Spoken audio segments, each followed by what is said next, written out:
the positive vibe that was just in the room with all of this wonderful collaborative idea sharing that was just going on. We're going to continue this theme with another town hall information sharing session. We've got a great series of panelists that are going to be here with us. Kate Miller with the Comox Valley Regional District. Cowichan. I was reading the name tag where you've all got it scratched out, so I must have saw the name tag first. My apologies. I've known Kate for a while. Kate and I have been sharing a lot of information very recently on some of the challenges they're facing there. We're going to be collaborating in the future. Tim Pringle is with the Partnership for Water Sustainability of BC. Tim is going to be here talking about some of his precedent-setting work he's been doing on the Ecological Accounting Protocol, which is actually a methodology that he has been working on to actually develop and quantify the value of creeks. Pete Laws, you know, one of our stewards, very passionate biologist, is going to be here, continuing to share with us.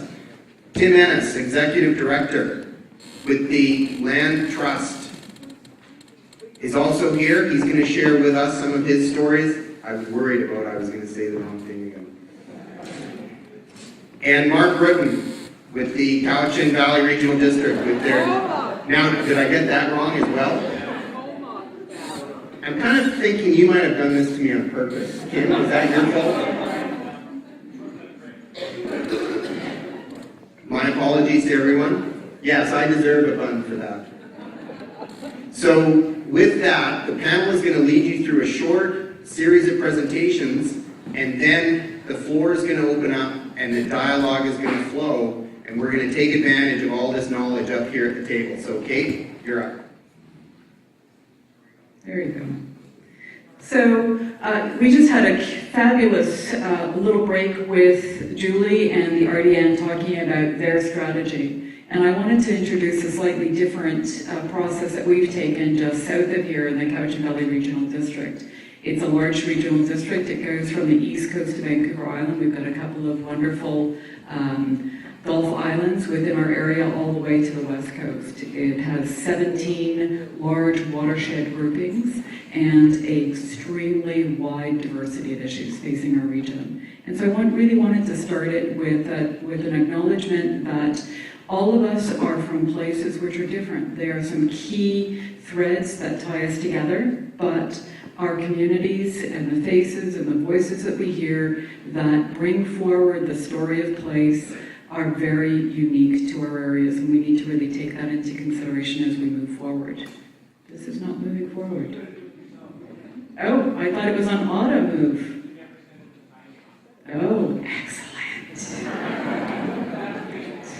So I want to talk about the Cowichan process, and we just saw Tusilam, who's an elder with the Cowichan tribes, who really talked about that sense of place, what the past was, the stories, and the relationships that are important. And so within the Cowichan, in early 2002, 2003, we were facing a major challenge with regards to water supply on the Cowichan River and our relationship with Catalyst Pulp and Paper Mill. And the Cowichan Stewardship Roundtable was formed as a community process to talk about the grief, the loss of water, the loss of a future, the loss of culture, and how we move forward. And so the roundtable was formed to address primarily water supply in partnership with DFO, the province, and Catalyst. It's a stewardship roundtable that's been meeting for well over 10 years. It meets every single month. And over its period of time, they've made the decision to never take a single penny of funding directly. It's a collaborative, it is not a competition. They have a 100-year visionary strategy and actions to make their vision for the future something which is specific.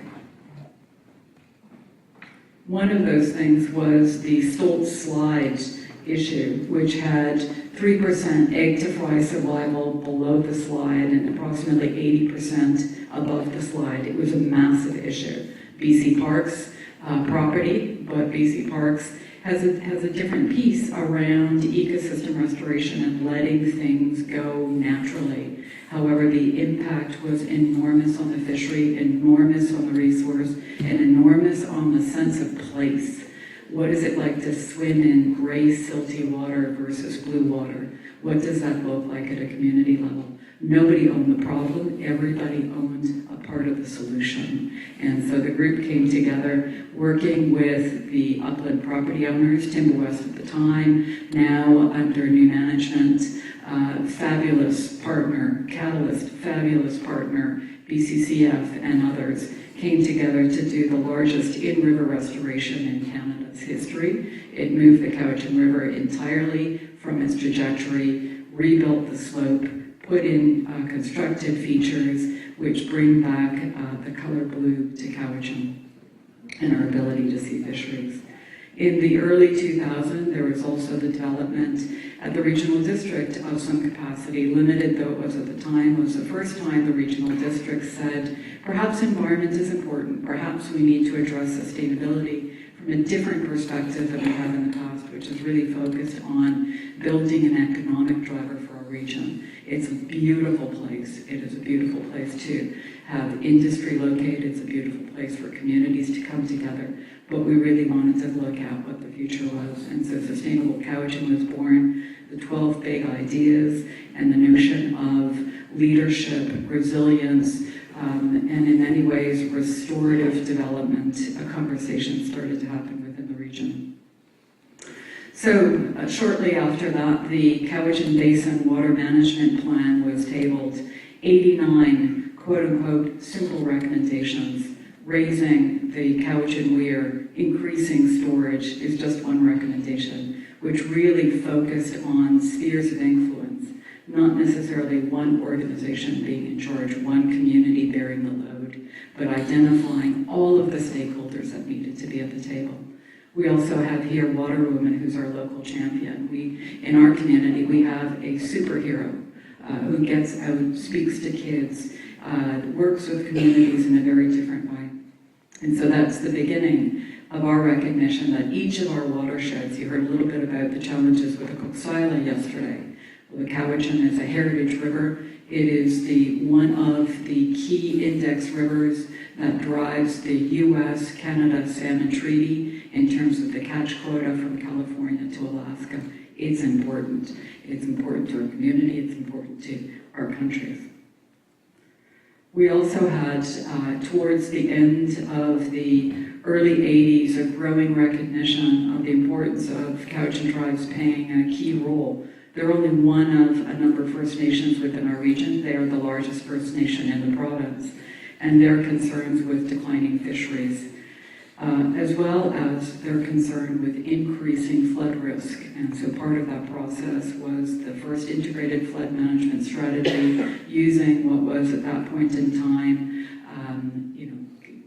novel and analytical techniques, using LiDAR and three-dimensional models, playing what if with various communities, and not just looking at infrastructure, but looking at the values that infrastructure can bring to us in terms of that partnership.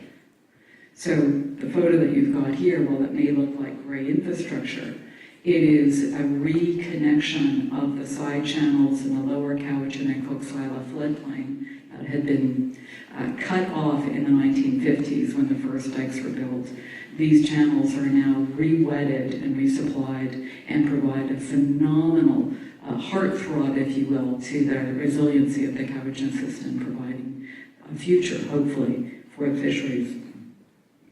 At the same time, at the regional level, the communities came together and said, in order for us to manage where we want to go in the future, we need to understand where we are now so that we can put in strategic process. And Storm spoke last night about what's the point of a strategy. We can build strategies, but what we really want is success at the end of that. And so to understand where we are now helps us understand where we've been, to listen to those voices, and to be clear about where we want to go. Again, looking at, and Ted spoke yesterday about understanding the importance of agriculture and the needs of agriculture for water within our watersheds, so that we can understand the tension and be able to really speak frankly around those tensions to find solutions. And so the region undertook a large, long-term strategy around understanding agricultural water use. And slightly differently than the rest of the province, we said we were not only interested in the designated agricultural lands, but we wanted to understand all of the land, because at some point in time it may become agricultural. So we took a long view on that. We started in the early 2000s to build the database in terms of water quality and understanding water supply and flow with the Ministry of Environment at the time. And so we've built a database, and that database has been built both by staff within the region, but as well as communities. And we've got so many communities in our region that have an appetite for volunteering that we've created this desire to understand the systems more effectively. What we didn't have at the time was a key, what I would call an architecture at the local government level, because as a regional district, we cannot take on additional works without public approving it through referendum. So we're talking about governance at the local government level. We're talking about urgency. We're talking about what happens when the Cowichan River goes dry, and we have to start putting plans in place to pump water out of a lake and draw it down to levels where it's never been before in order to provide water for fish to come up the system. And so this is the emergency plans in place. We need to speak to our, not just to the stewardship groups and our municipal partners, but we need to speak to all of the First Nations. And so we have undertaken a multi-year process to talk about governance and providing input into what is that sense of place, what is the relationship and role. So we're getting there, I promise. We need to start developing tools to share that information more effectively. So how do we take all of this information, which is buried in filing cabinets and historic records? It needs to be made live again. And so really struggling with how do we put it into a publicly accessible framework. We've done that. We're looking at the impacts of climate change, and rather than simply saying the climate is changing, we need to understand specifically how is it changing? How is it different from one part of our region to the other? What's the impact on our infrastructure, on our ability to provide key services as a local government, never mind the key services that the watersheds and the landscapes provide us? And so we undertook, in partnership with the province and the Pacific Climate Impact Solutions, a downscaled climate projection for a region that looks at various futures at a grid level of 800-meter grid cells, so that we can understand the difference between what happens at the top of the watershed and what happens at the lower end of the watershed, and what happens on one side of our region versus the other, so that we can be specific. We've also worked with other consulting groups to understand, and this is an example here of an area within our region that is growing incredibly quickly. We do not have a regional growth strategy. Growth is driven by demand within our community, and we understand now that we are approving development in areas where there is no potable water future in the very near future. The supply for those areas is already at its threshold. So what do? We listen to the elders. We listen to Chief Livingston talk about what it's like, and this is a shot of her on a rainy day in Lake Cowichan talking about the impact of loss of supply, the loss of culture of a community. We talk about putting things into model and valuing certain components of it, and historically this is a process that we've just undertaken in terms of long-term water supply, raising storage, potentially flooding out properties around Lake Cowichan. And typically, as a kind of an engineering perspective, we look at what's the cost. How do we choose the right decision based on the cost? This process allowed us to look at the cost to our values as a community as well as a holistic process.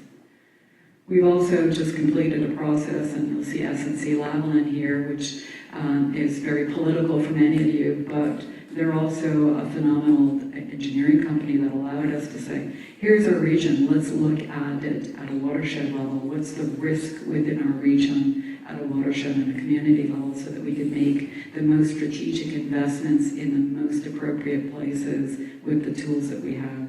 And so we went, not 10 years ago, but we went last fall to the public and we said, we think the time is right. Our communities have been with us all the way through this process as community stewards and scientists to be able to build a need for local government to actually be there as a warehousing, as a component of a long-term strategy. But we have a specific role in the community and our other partners have specific roles. And so the referendum passed. We have been given a year to come up with a nominal strategy going forward, which includes public participation. And so we'll be rolling that out over the next few months, probably in tandem with the RDN. But it's a very different process within our region, and I think that we need to recognize that each of the watersheds is unique. So that's where we are. Mark.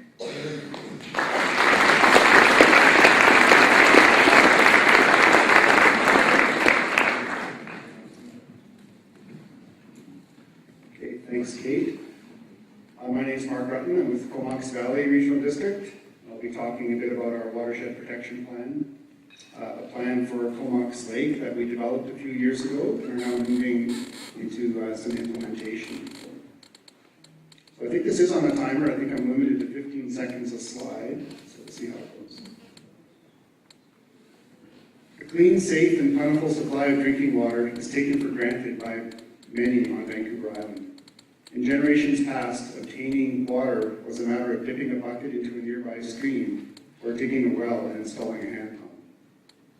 In the past, knowledge of waterborne disease was low and running out of water seemed impossible. But times have changed, cities and towns have grown, land use has increased, hydroelectricity is required, and climate is changing.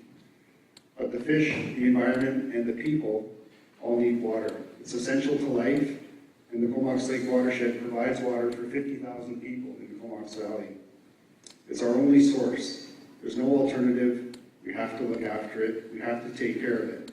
We have no choice. Supplying drinking water requires two important steps: protect the source and to treat the water. A healthy watershed produces a resilient supply of high-quality water and reduces treatment costs. The watershed is crucial. Like most plans, the CBRD has a vision. Working through the Watershed Advisory Group, the CBRD will ensure that water resources and ecosystem functions are protected in order to provide high-quality water. But our watershed doesn't respect jurisdictional boundaries, doesn't respect land ownership, doesn't respect any of our man-made rules. It functions based on how it's taken care of, or not. Comox Lake watershed is similar to many others. It has challenges. Erosion events have led to numerous boil water notices in the past. Although inconvenient for the community, these events have highlighted a growing recognition of the natural asset upstream of pipes and treatment. Climate modeling has highlighted the extent of hydrologic changes that we can expect.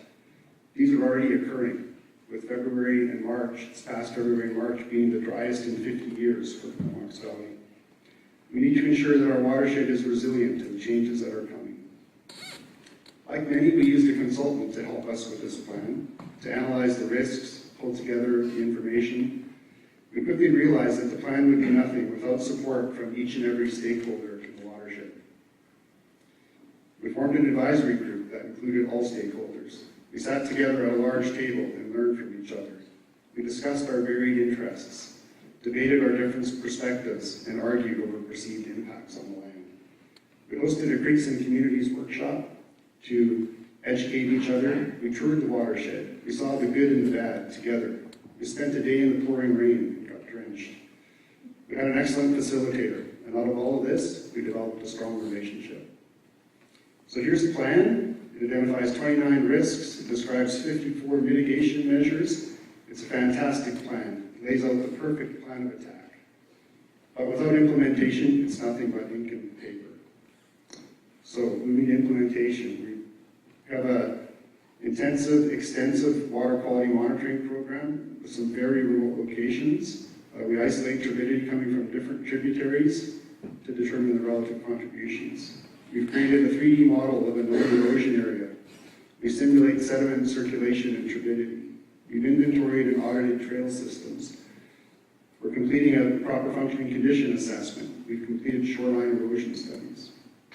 We're gathering and compiling massive sets of data and working to link location results through an interactive interface, looking to present the results in a useful form.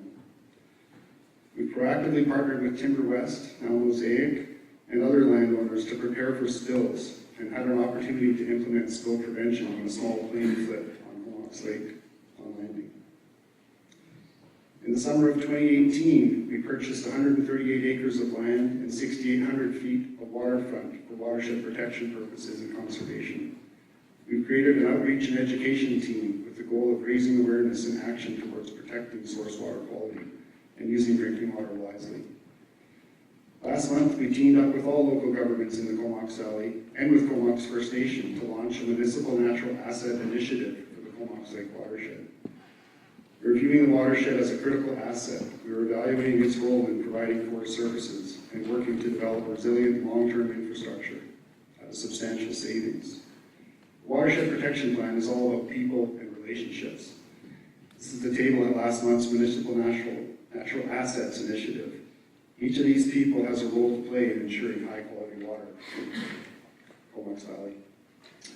In the Comox Valley, we've come a long way, and yet we have so far to go. Protecting and restoring this resource will not end. We will continue to collect data, make good decisions, educate, collaborate, and understand the true value of the most important natural asset, the watershed. Thank you.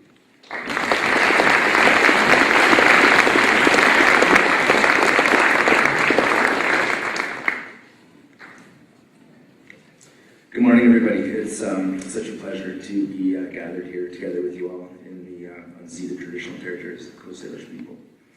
My name is Tim Ennis, and I'm here today to talk to you a little bit about the Comox Valley Conservation Partnership and some of the crazy ideas we've come up with. First of all, the Comox Valley Conservation Partnership is a group that brings together 23 different local streamkeeper groups, ratepayers associations, and other sort of active community groups in one common forum to work proactively with local governments, specifically to advance our agenda of environmental protection and stewardship.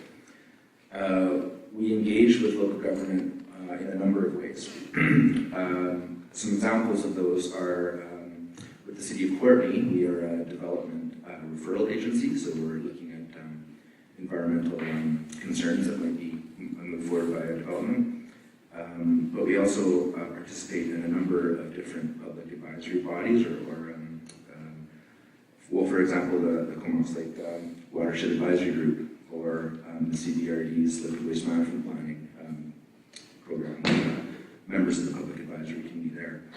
And we actively look for opportunities to lend our voices to other local government initiatives that are happening, and that may be, updating an OCP, or, for example, recently the City of Courtenay's Subdivision and Development Services bylaw. All of these things are really essential to the wise use of the environmental resources and water in particular.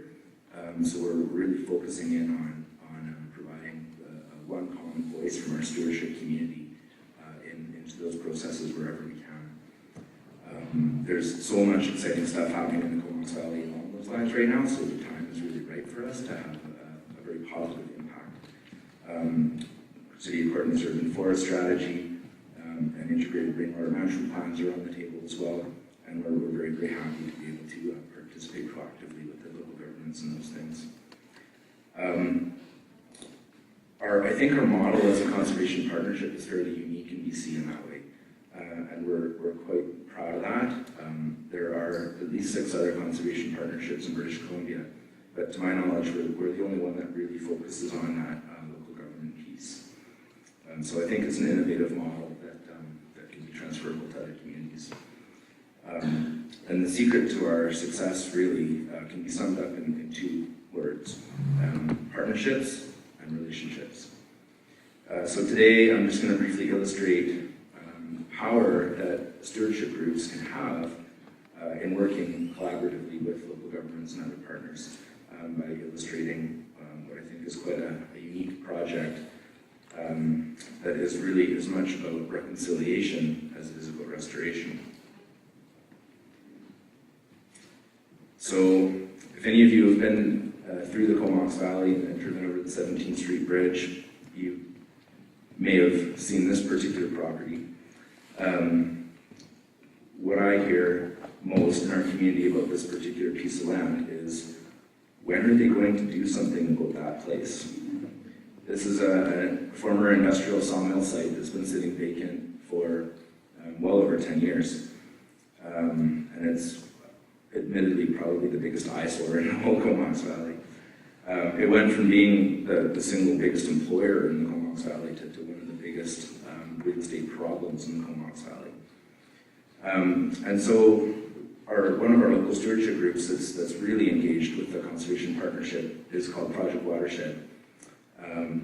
And as of late, Project Watershed has been mostly focused on intertidal and marine and nearshore restoration projects.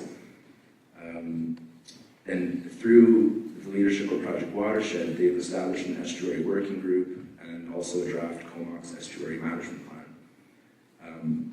The management plan identified the site as being one of the top priority areas for restoration in the Comox Valley. However, the prospects of acquiring and restoring 10 acres of industrial steel and concrete is somewhat daunting. But the only way you're going to get anything done on a project of that scale, again, is through partnerships and relationships. And Project Watershed knew that and is making steps to bring partners together in a positive way to solve this particular problem. Project Watershed's approach was to have a memorandum of understanding in place with the Comox First Nation. So anytime Project Watershed does anything, they first consult with the First Nation and understand their perspective. And that was the case with this project as well. So when Project Watershed went to Comox First Nation and said, hey, what do you think about this crazy idea to purchase and restore this property? Would you support that?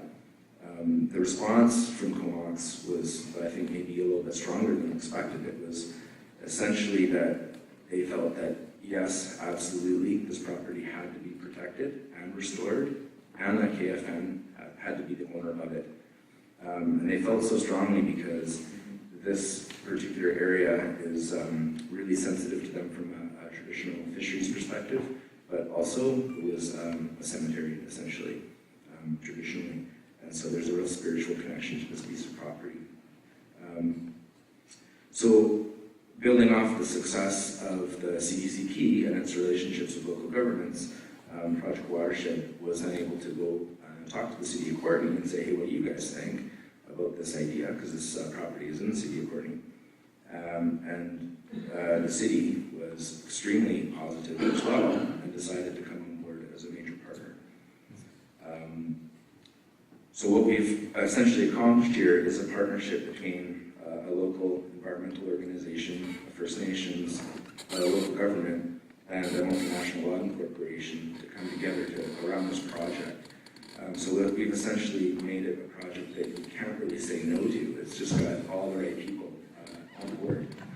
And so as we're in the middle of our fundraising program to acquire the property, we're enjoying a lot of success with that from big players and small in the local community. So just in a nutshell, the top left photo shows the property when it was an active sawmill site, whereas the bottom is sort of an artist's rendition of where we plan to go with the restoration project, where we will go with the restoration project. So the property as it stands now has a number of problems associated with it, including exacerbating floodwaters. It's a salmon sink, essentially, for populations of fish trying to migrate up and downstream past the property.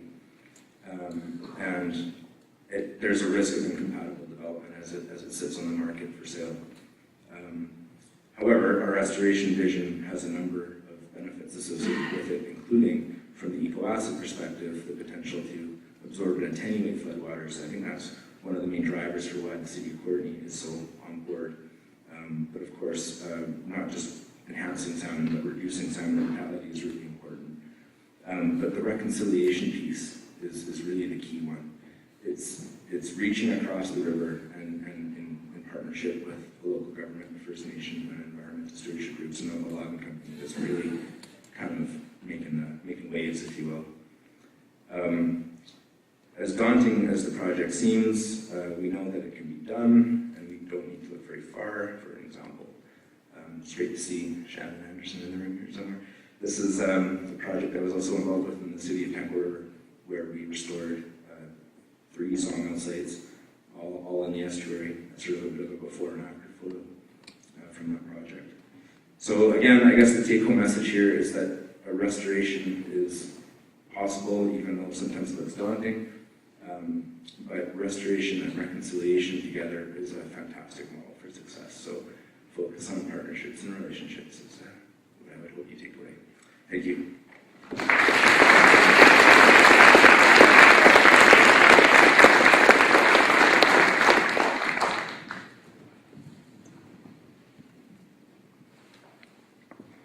Good morning. My wife tells me that I get too serious when I talk about human settlement and ecology. So I thought I would start with a joke. So what did the salmon think when it ran into concrete? Damn.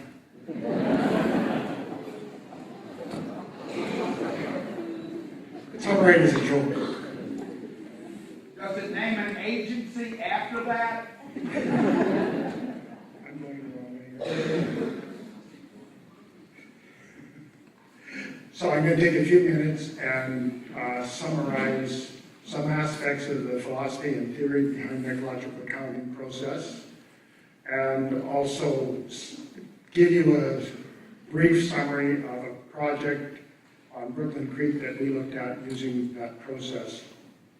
And you'll find me using the acronym EAP often in our process rather than the whole ecological accounting process.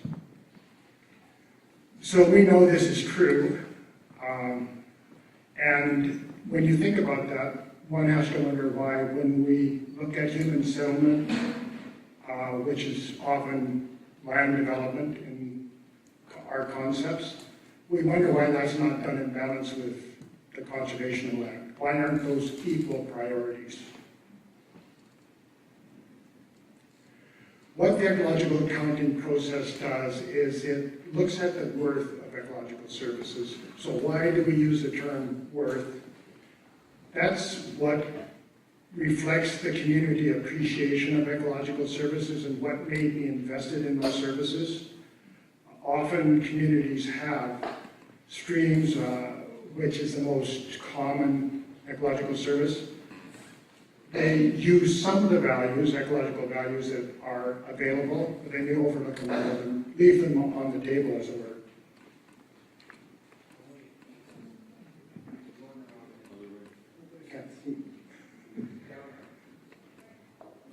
Okay. What are ecological services worth? As I said, it's a measure of use.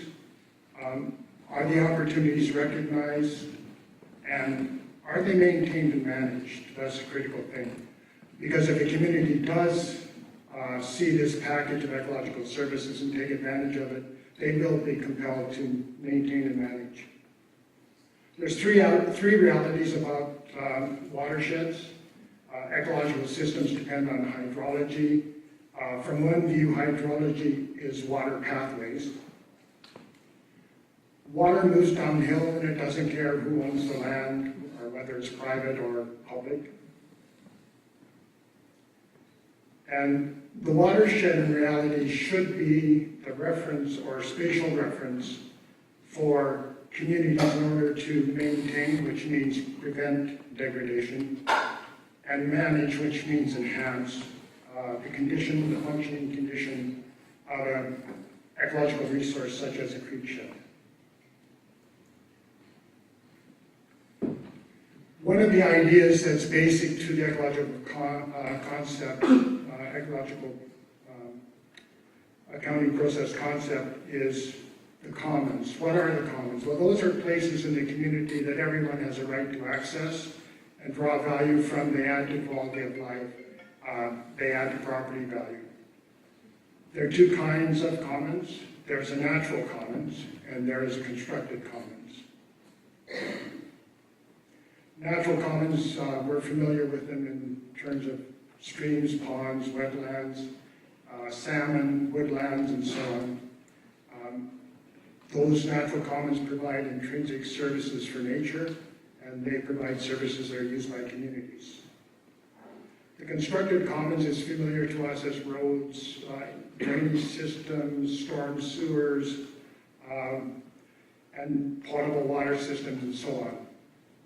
Some of these services that we call constructed common services overlap with our natural commons. So very often a storm drainage system releases its water into the local stream and it's conveyed away. So let's look at the Brooklyn Creek analysis quickly, where we use the ecological process, the ecological accounting process, to look at the watershed. The focus was the town of Comox, which has jurisdiction in the lower portion of the watershed. Three departments in the town of Comox collaborated, as did the Brooklyn Creek Watershed Society and various organizations in the community, including local businesses. The watershed, as I mentioned, has three areas. The upper section is in the city of Comox. Land use decisions there in the past have made that part of the watershed. It's subordinated all of the ecological services to engineering strategies. The middle watershed is largely a rural subdivision area, and the long-established subdivision of land with roads and ditches and so on has really interrupted the interflow of the top meter of the soil in the watershed. And the lower part of the watershed is in the town of Comox, and that's where we were looking at the community investment in the worth of the watershed. Brooklyn Creek was done in a series of projects. Now here's a photo of an area that was later enhanced, and on the left you see the thicket, and the stream is in there. This is after the enhancement was carried out in this particular section of the stream over a 2-year period. And the strategy for this, which was very successful, was have a long-term plan, have your collaborators agree to that plan. So over 11 years, from 2006 to 2017, about $800,000 was invested in restoration work, really which is maintenance and enhancement. The town of Comox put up 40% of the required cash, other funders 40%, and donated and in-kind services about 20%. So there was a lot of leverage to the advantage of the local government to get this work done. The ecological accounting process also looks at the commons asset, as we call it, which is the ribbon of land that underlies the stream and encapsulates the adjoining riparian area. So in this map, what you're seeing is that zone imposed on platted properties. And what we did is we take those portions of each lot and we figure out what their value is based on the assessed value of the land in that particular adjoining parcel, whatever it is. These were all residential in this case.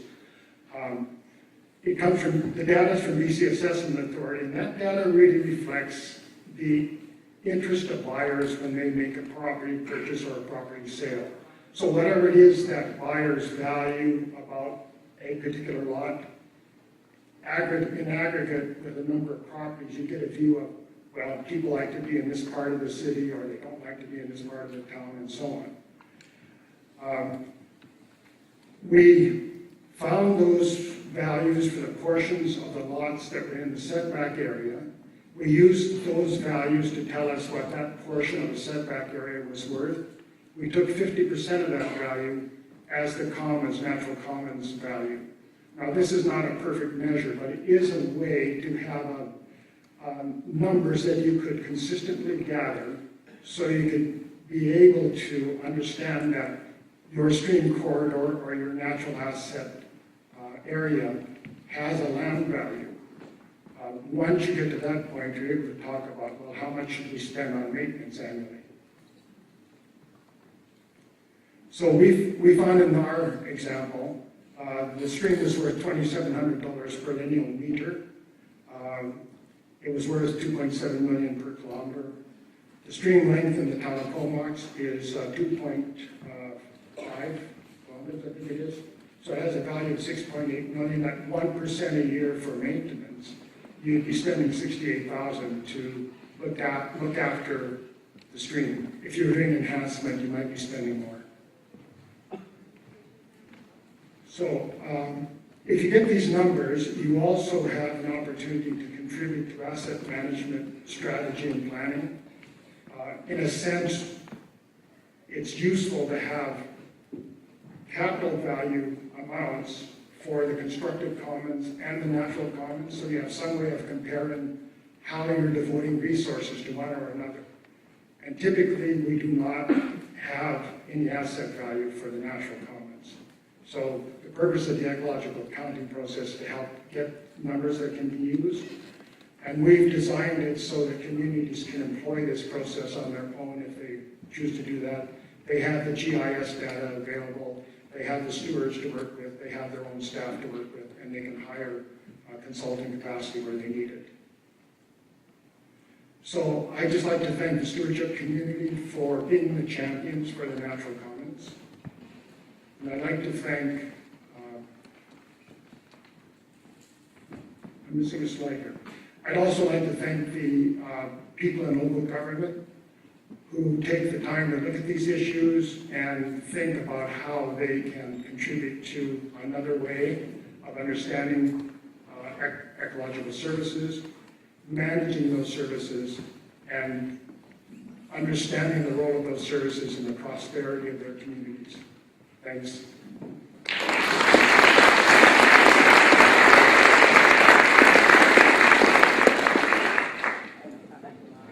Hey, ladies and gentlemen, again, my name is Peter, and what I'd like to do with you this morning is use a communication tool that we think might be effective in showing the problems that small first-order streams have here on the east coast of Vancouver Island. On the east coast of Vancouver Island. This is a video that we shot that we think is going to be useful in that communication piece. I'm calling it Welcome to Shelley Creek. This is a small tributary to the Englishman River. Video was recorded in time. The video will act as a record in time of the existing stream channel conditions found in Shelley Creek and provide you, the viewer, with some perspective on what this natural asset looks like today. Video will highlight some of the challenges we, local citizens, must consider if we want small streams like this to remain viable in the future as a place for fish, wildlife, and people. Video was taken in the third week of March using GoPro video technology, recording the stream from publicly accessible locations along its 5.6 kilometer length. From the headwaters in Arrington to its confluence with the Englishman River at the Orange Bridge. We'll start our video journey in the upper reaches, work our way through the middle and lower reaches, showing the good, the bad, and the ugly. Here is a map showing the stream's location. We'll look at each one of these reaches in detail. First, the upper reach. Rainwater falling in the Little Mountain and Arrington areas percolate into the vegetation and shallow groundwater, filling what remains of wooded wetlands like a sponge to slowly release water downstream. Today, much of the entire 2-kilometer reach has been ditched to accommodate rural development over the past 40 years. Let's look at the middle reach. The middle reach is where the creek enters a gully-type environment, where the stream gradients average 3 to 5%. The surrounding riparian condition is a stable, mature, second-growth forest. However, upon closer inspection, we find a very unstable channel.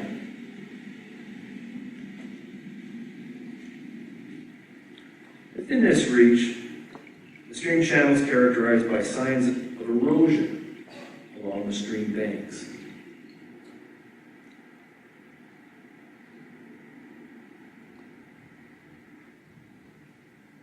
Streamside trees with their roots undercut.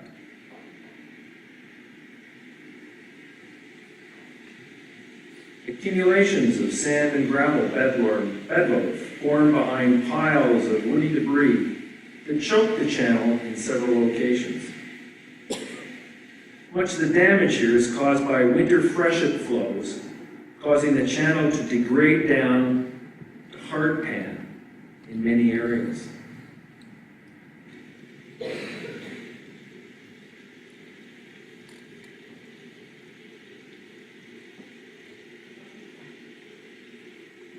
For 6 months of the year, this reach of the creek dries up today.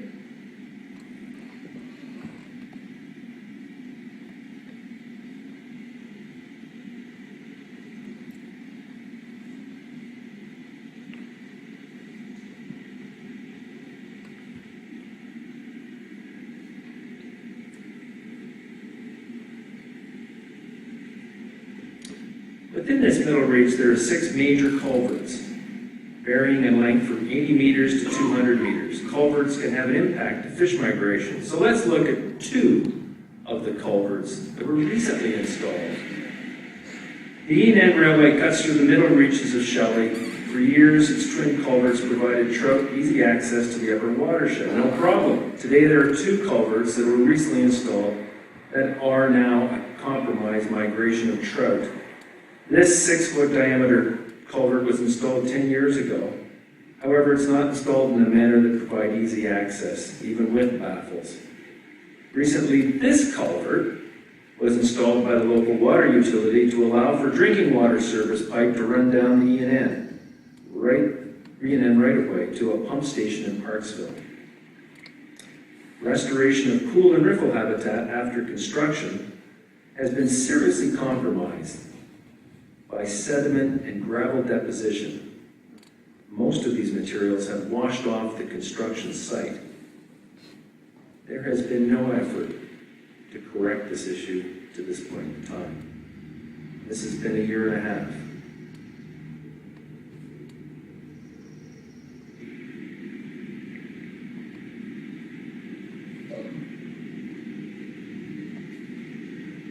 So this middle reach is home to a small population of resident cutthroat trout, kept alive in the summer months by an artesian spring, which provides a base flow, just enough water to keep the pools full, but most of the riffles are dry.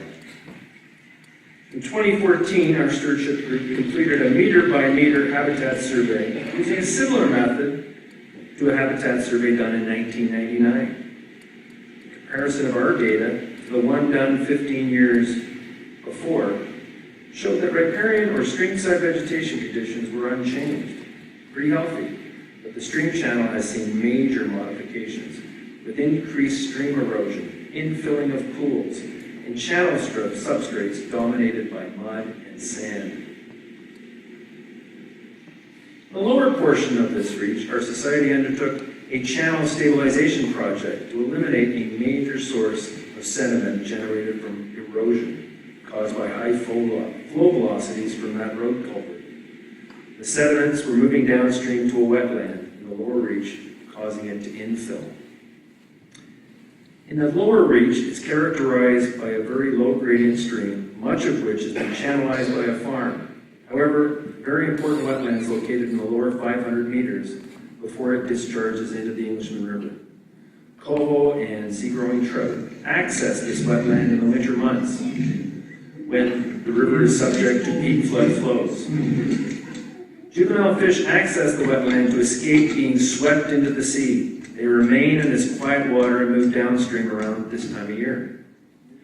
MIBI's volunteers have been monitoring the number of wild salmon and trout migrating from this wetland to the estuary for the past 9 years. We install fence panels, sample box before the run begins. The movement of smolts is triggered by spring rains and warming water temperatures. We count fish through the trap every morning and monitor the site 24/7. We attempt to capture 100% of the run, but only sample about 10% of the fish counted out of the trap. Last year, we caught 7,363 smolts at this trap. An important wetland indeed.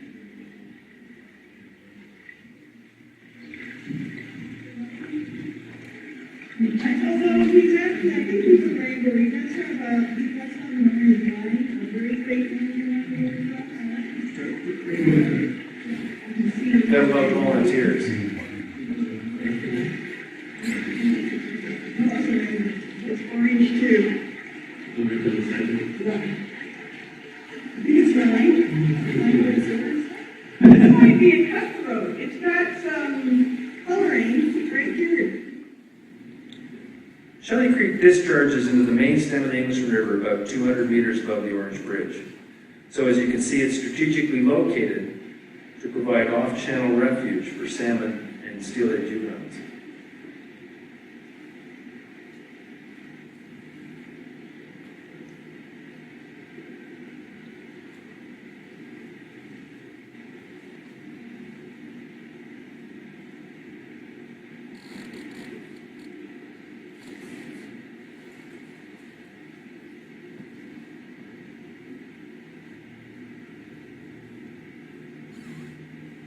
With the estuary only 600 meters downstream, the health of Shelley Creek, its flows, water quality, and fish populations are important to the health of the estuary and the health of the watershed. Ladies and gentlemen, that's Shelley Creek today. And I'd just like to thank David McKenzie for volunteering to put this on, our videographer. Thanks very much.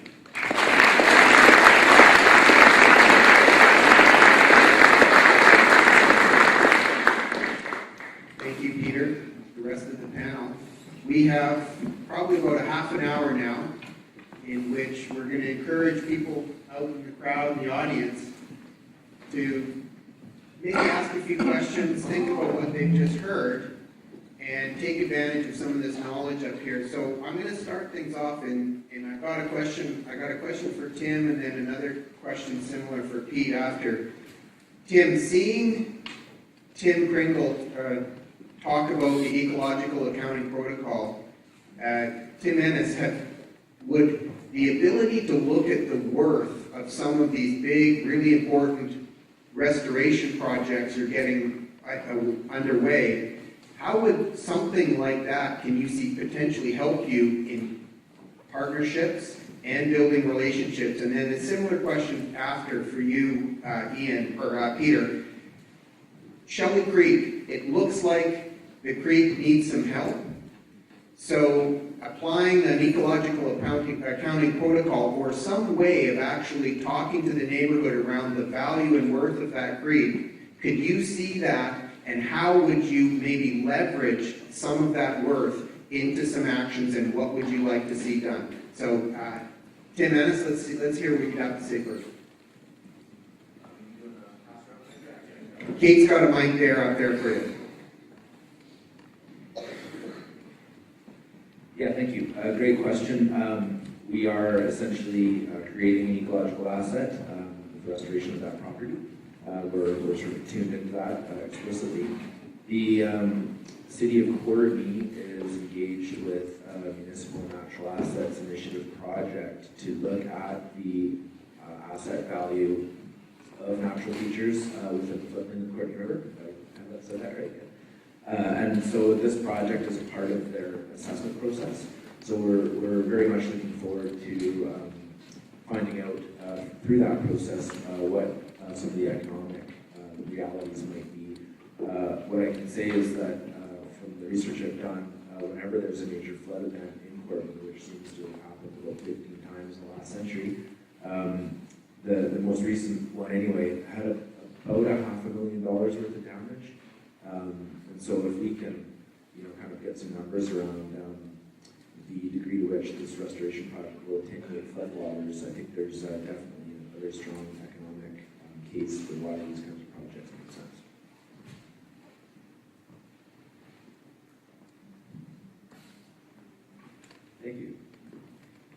this is not a very easy answer to come up with on this particular issue. The ecological accounting process, or process, would be really, really important to implement, I think, in this Shelley Creek watershed. Understand, though, we're talking about 2 electoral areas and municipality. So this is only a 5-kilometer long stream. It's got jurisdictional issues up the yin-yang. So it's not an easy fix. It's also not. There are 2 neighborhoods that are part of. There are 2 neighborhoods that are part of this watershed that don't necessarily know or talk to each other. One is in Parksville. They have that stream going through, and we do try to integrate and talk with neighborhoods in that area. But the Arrington area is a totally another neighborhood that doesn't necessarily understand that they're part of a Shelley watershed. So it's going to be a challenge to try and bring the accounting process, the ecological accounting process, to the table. But we're actually going to attempt to try and do that over the coming year.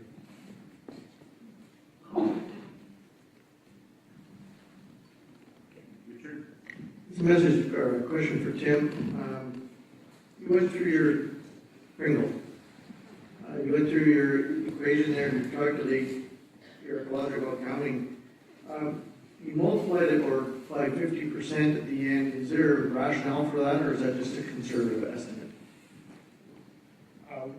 The reason we use 50% is because the setback area usually occurs on private property. So our logic is that the value of the riparian zone or the river, the stream, is shared by the community and the private owner. So we use 50% to represent the natural commons that's available to the community.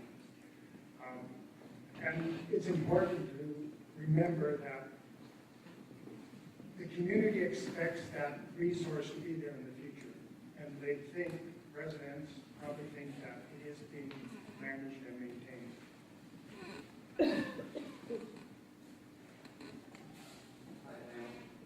Can you hear me?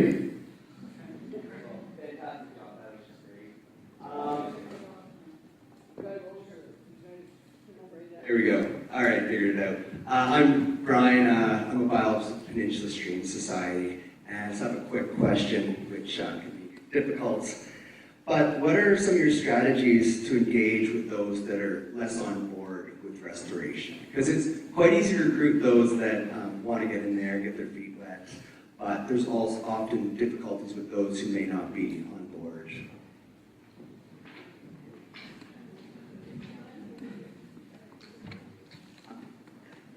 It's an interesting question because if you focus on restoration, then you're assuming that everybody has the same point vision in terms of where they see going. But everybody has an endpoint of wanting their community to be workable, to be a place to live, to a place to have business. And so if you really focus on that from a sustainability perspective, that we found that that's the best way to approach it. The example that I'll use is the silt slide. It was, it's BC Park's problem, BC Parks wants to deal with it, but at the end of the day, Catalyst was paying a phenomenal amount of money to remove clay from their intake all the way in Crofton. And so you say, well, there's actually a business proposition that if you come to the table, we can reduce your annual operating expenses, and you can see some real effect, right? So it's how do you build the business case? And I think that you really need to look a lot broader than the sales piece around restoration. Restoration is just a mechanism.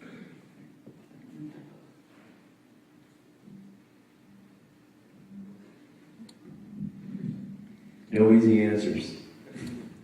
But were you here on yesterday? So you did hear. Watershed health depends on the community. And you you've got to go out, you've got to sit down, you've got to talk to a lot of neighbors. You've got to build momentum from the bottom up in regards to the approach that we're taking on a small first-order stream that has got a lot of serious issues. It's going to be trying to build a capacity of understanding. So last weekend, if you look in the morning newspaper here in Parksville, you see my picture and you see all the local residents from folks that live up and down the stream.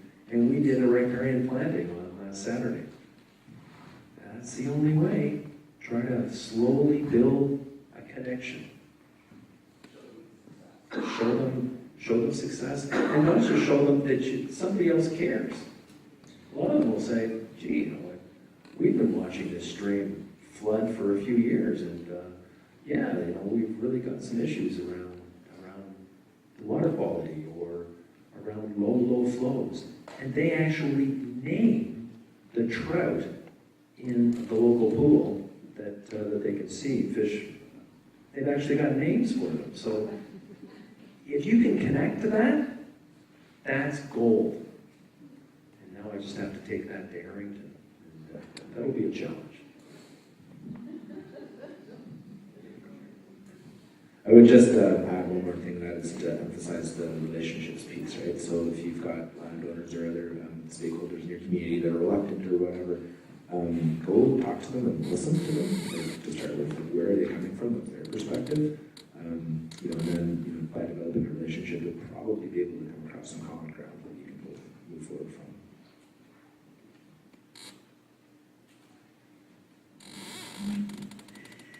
A question about Shelley Creek, the mid-channel there. I'm curious when the subdivision went in around the channel and if you noticed any change in flows. I walked around that area after Dave Derrick's workshop and I didn't see any signs of any kind of stormwater flow mitigation, and no swales, rain gardens, disconnected downspouts, and nothing.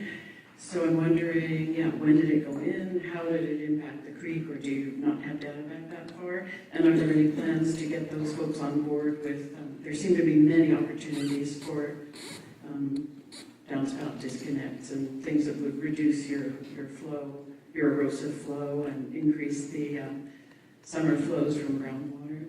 Thank you. Well, the subdivision that we did the workshop in on day one, the subdivision of land and the stratas on either side, those are in the city of Parksville. And they were developed, at least they were approved for development back in the 1990s.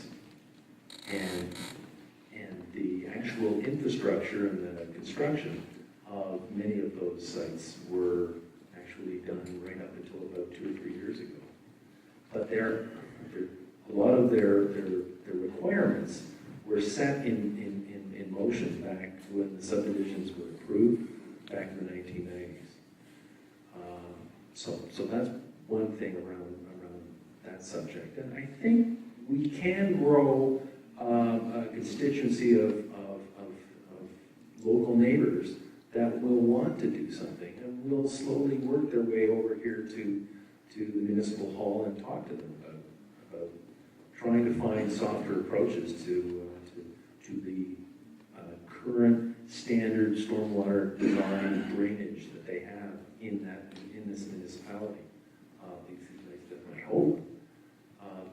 Of course, just immediately upstream of where we were at our workshop on Shelley Creek is the regional district, and that's a whole different ball kettle of fish, and that's MOT, subdivision approving officer, along with the regional district planning staff setting standards, and hopefully you participated in those discussions this morning that we hope will actually start driving some proposals to slow water down. Basically, that's all we want. We just want to slow it down.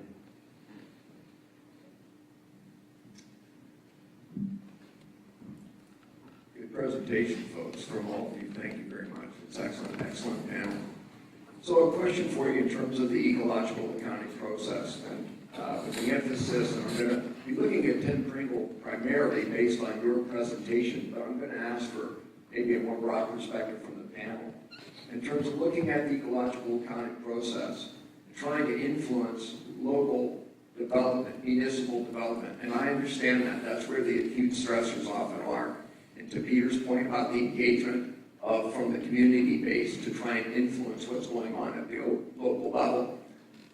But unlike my buddy, colleague Peter, I feel a little bit different in that we need the grassroots representation, but we need to try and work beyond that. We need to multitask now.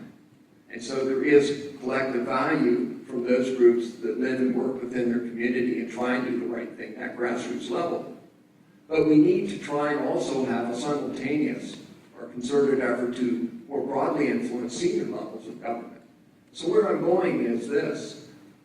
Is there a way to better utilize or more directly utilize the EAP process to influence senior levels of government to support and engage local government and their citizenry in regards to looking after these natural resource assets that we look after on behalf of the citizenry? So that would be the federal agencies, that would be the provincial government. And in a way that works kind of in concert with local government. So that's the question. A way to utilize the EPA process to more directly influence the senior agencies in respect of their jurisdictional areas. Well, I'll respond to that partially and then pass on to Mike. The ecological accounting process really reflects back to the community what they're investing or possibly not investing in their ecological asset, whatever the target is. In the case of Brooklyn Creek, it was a stream. When the community gets that feedback, they're able to look at what they've been doing in terms of, well, how successful was our strategy? Well, we've raised a lot of money, we've got collaboration, we've invested, we have fish coming back. I think just getting that reflection back to, say, Ministry of Environment is a very positive thing. The more you get of those examples, the more it becomes obvious that this kind of collaboration and multi-party investment in the ecological services of Creekshed, for example, that you get many examples and you get momentum to fund those more, fund the collaborations to a greater degree, and so on. Great questions, Nick. Thank you. Good to see you. What I'm noticing from senior governments, in particular the federal government and both federal and province actually, is that they're really tuned in to adaptation to climate change as being a major key problematic area of importance for them. And a lot of the work that we're doing around ecological assets really dovetails quite nicely with that concept. And what I'm finding is that there's increasingly significant funding available from both senior governments from that perspective. And so I think those two are really connected. And if we can demonstrate through ecological accounting procedures and processes what that worth is like, it makes a very compelling case when we're trying to protect a wetland or restore a stream.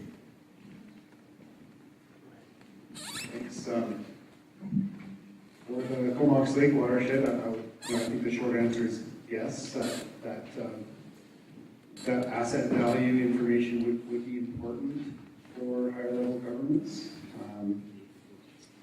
Just understanding the ability, or understanding the value of Comox Lake to provide high quality drinking water and also a resilient supply of drinking water. I think that's really important information to share. I'm not sure exactly how it will be used by higher level governments, but it's an important thing. Thanks, Nick. Great question. Political question, which is interesting. I think absolutely the answer is it needs to be a foundational piece in reaching out to both federal and provincial levels of government. When we understand the value of the watershed, we understand the value of the resource that the watershed supports, and the example that I would bring would be Cowichan and the value of Chinook, the value of the fisheries in total, biologically, in terms of its net worth, both to the system itself, to the estuary, to the orca, which rely on it, which is now a species of risk. So how do we look at that value? And we can come up with all sorts of numbers in terms of its financial valuation. We're still pressed to bring in upper levels of government to action that information. And so the question then becomes is, how do we build the business case in such a way that upper levels of government can support us in the fundamental issue around water supply and the licenses required to undertake those programs? We can find $20 million, whatever it is going to be, to build the asset, but we don't have the legal ability to do that without the upper level of government undertaking the licensing required. And so I think we've been building the business case for 20-some years, and it's probably been a big chunk of your professional career. How much more do we need to do in terms of being able to support it with the economics? That's Jim calling. And I wanted to maybe make a couple of observations, one extending certainly from the EAP and one extending from the comments about engaging landowners. It seems to me that one of the really constructive things, and kudos Tim and company for doing this, one of the constructive things about trying to quantify the natural assets that we often take for granted is that we then do have, shall we say, that common sense of currency that governments and businesses and whatnot tend to look to. So I guess my point is, if we have found some constructive ways to logically attach a monetary value to these things, and can thus then attach, as you have done, a 1% sort of maintenance fee, it seems to me that extending from that, we might be able to take a piece of that maintenance fee and use it for some carrots for the landowners to extract the kind of desired behaviors and management practices that we otherwise tend to simply use sticks for. So I comment.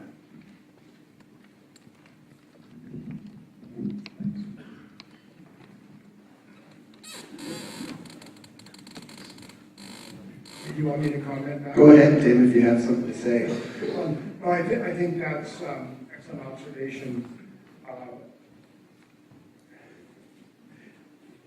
The ability to have quantitative measures that allow us to look at both the natural commons and the constructed commons is really important. And it does lead to what you're suggesting. A local government could point out to landowners, there's this value you live along the stream. We need to maintain it.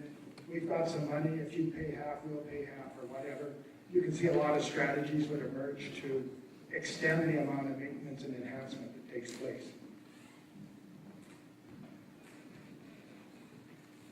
Tim, this is from Mick Collins, Victoria Garden Rods and Reels. It's related to the economic value put on an individual tree. So I've had some experience critiquing estimates done for the Ministry of Transportation at the Mackenzie interchange, where 200 Gary Oaks were wiped out and 300 trembling aspen. So trees, there is a methodology used by arborists for valuing trees, and since trees are very valuable in riparian zones and fish like what drops out of them, have you considered using tree valuation as part of the methodology for the riparian zone and the creek itself? Well, you're talking about the total economic value process, where ecological services are looked at from a number of points of view. Their intrinsic services, their substitution values, and so on. that's not really what we look at. I mean, it could be conjoined with what the ecological accounting process is about. But we're really looking at how the community invests in ecological services, what do they spend, and then we're looking at the land value. Those additional things could be done, but we're not at that point at this time. Well, I think especially with trees and sequestering carbon, you could get double, triple, quadruple those values. I think when you don't put the ecological value to include all the variables even of trees, there is a tendency to undervalue or at least augment those basic values. The reason we're not going there at this point is because that's a more intensive kind of research. There is a field of study about total economic value and the various aspects of it. And that's what the Municipal Natural Asset Initiative is about to a greater extent. They're working on that kind of question. We're working on the question of what can the local government and their collaborators do today on their sites.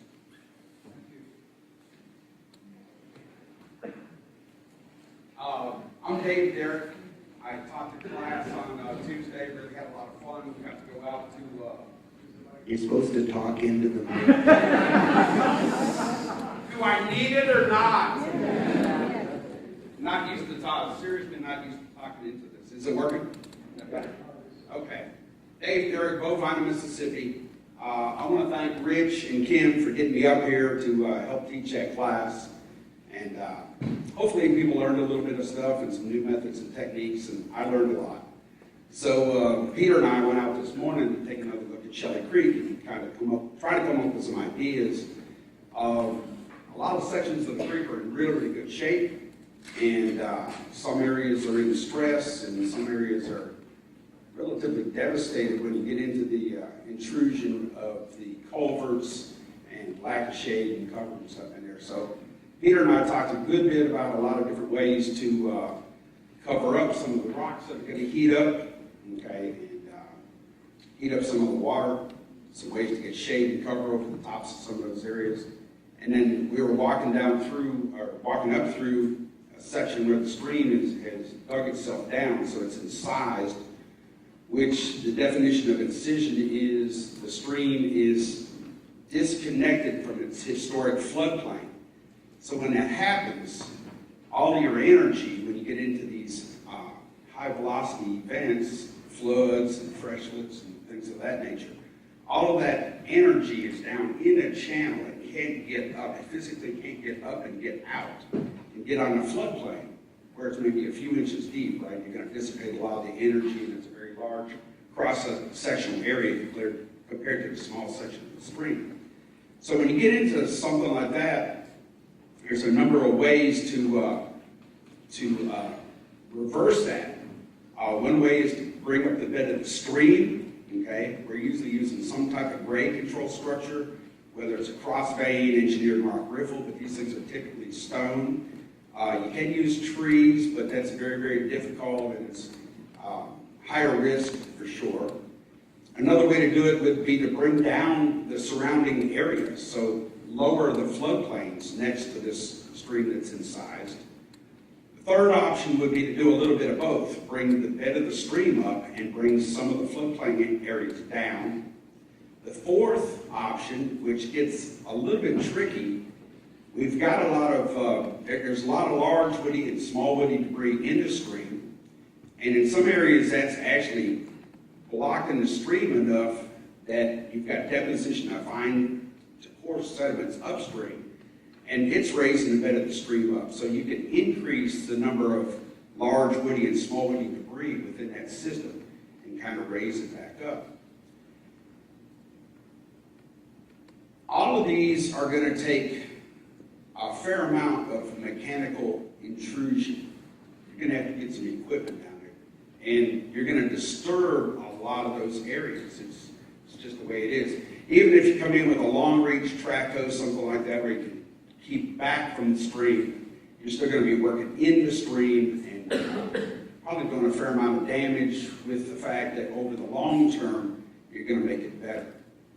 The surprising thing was when Peter's starting to tell me about a little bit of the research that they've done. They had somebody come in and look at the stream and do some hydraulic calculations. And what they found was your Q2 or your Q1, you should have an event about once a year where it's going to get that stream, enough energy and water in that stream to come up and flood up in that floodplain. But what they found was that's happening 5 times. So what should happen once a year is now happening 5 times a year.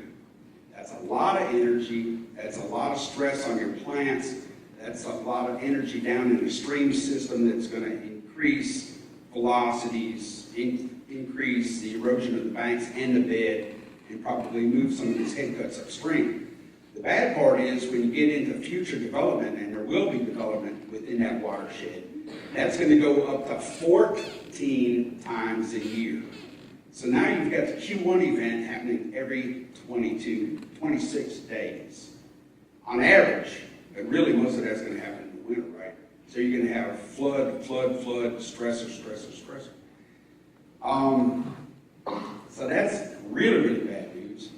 But then the other part of it is you've got a decrease in groundwater flow coming down through there because there was a big watershed at the upper end, kind of like a big sponge. That's been channelized, dug, so there's a ditch, and we don't have enough groundwater flow to sustain a base flow within the stream during the times when you're not going to have as much rainfall.